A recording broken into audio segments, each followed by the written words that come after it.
Faly miarabantsika tsirairavindrehetra tsy ity sabata fa 20 volana jolay ity.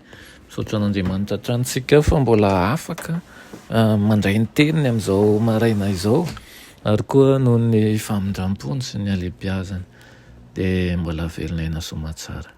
Alohan'ny dirantsika ny amin'ny mofonainana io dia vavaksika.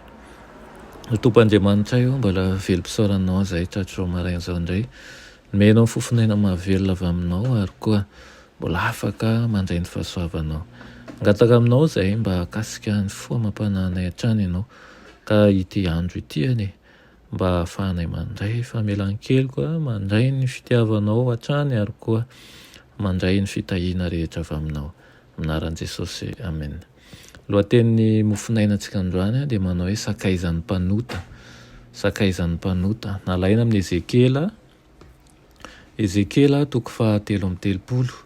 Ezekela toko fa 3:30, vakina ny 9:9 aminaran'i Jesosy.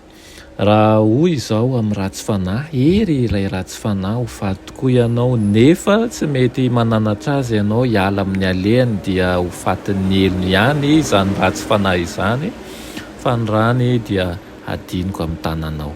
Amen. Ny fanalam-baraka sy ny fanomezan-tsiny ary ny halozana rehetra izay mety ampiresin'ny Satana ho ketrehan'ny fon'ny olona dia nampitondraina an'ireo mpanaradian'i Jesosy.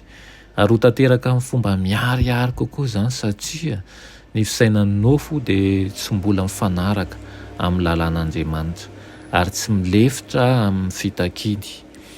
Tombony lehibe ny fivelomantsika eo ambany fitondram-panjakana izay mamela antsika ny mihevonahitra an'Andriamanitra araka ny feon'ny fieritreretantsika.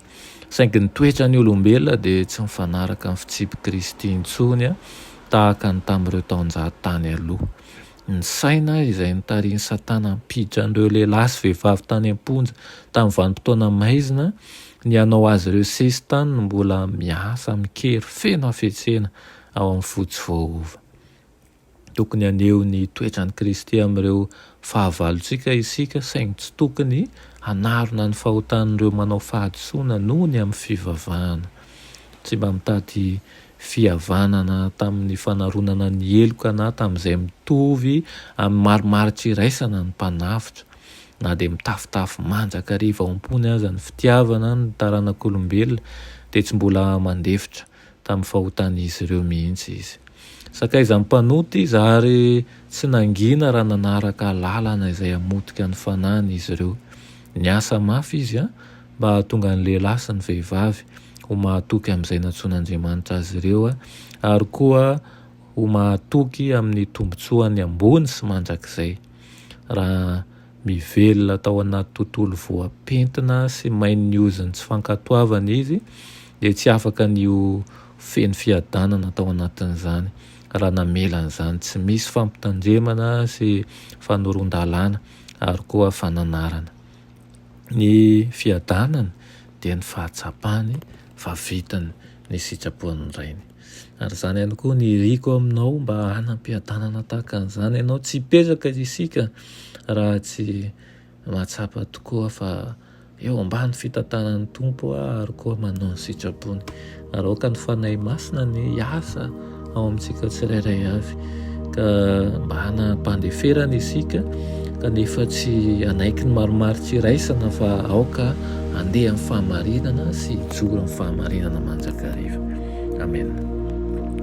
Rainay masina tsara ny azan-danitro, misaotra anao ny amin'izany teninao izany amin'ity maraina ity.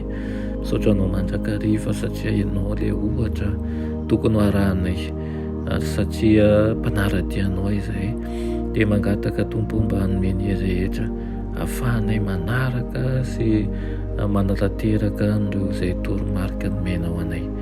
Ampio izahay amin'ny alalan'ny fankahirezana izay omenao anay mandrakariva, mba tsy hatory fa hifoha mandrakariva, ary koa ho velom-panantenana ny amin'ny zavatsoa rehetra efa homaninao anay.